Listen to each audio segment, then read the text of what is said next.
आप सुन रहे हैं एजी एंटरटेनमेंट की धमाकेदार प्रस्तुति।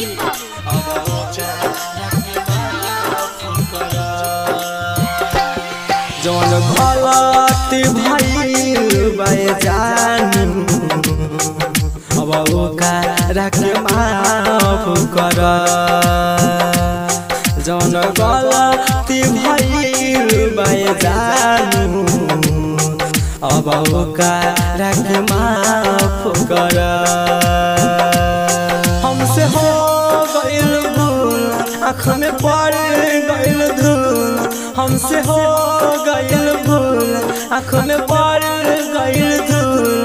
अब तू ही इंसाफ कर है जौन हमसे भइल बात जानू अब ओकरा के माफ कर।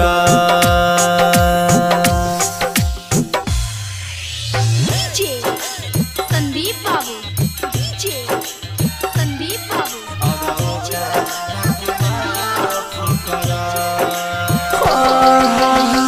गलती के अपना बोलता न सॉरी अब न चला दिल अपराधी।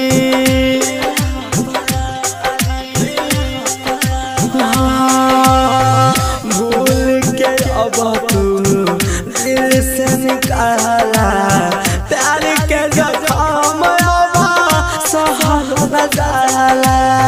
हमारा गलती के दिल से निकाला जन जीना गीता तू कर। जौन गलती भइल बाए जानू अब ओकरा के माफ कर। आप सुन रहे हैं एजी एंटरटेनमेंट की धमाकेदार प्रस्तुति।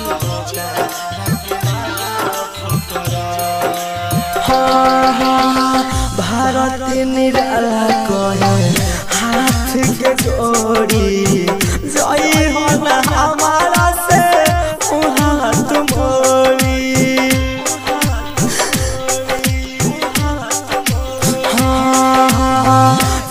चित्रा गद के कैल कसूर हो करी हो न जानू दिल चखना चूर हो। हमारा गलती के दिल से निकाला जन जीना गीता तू कर। जौन गलती भइल बाए जानू अब ओकरा के माफ कर। Recording studio Narkatiaganj.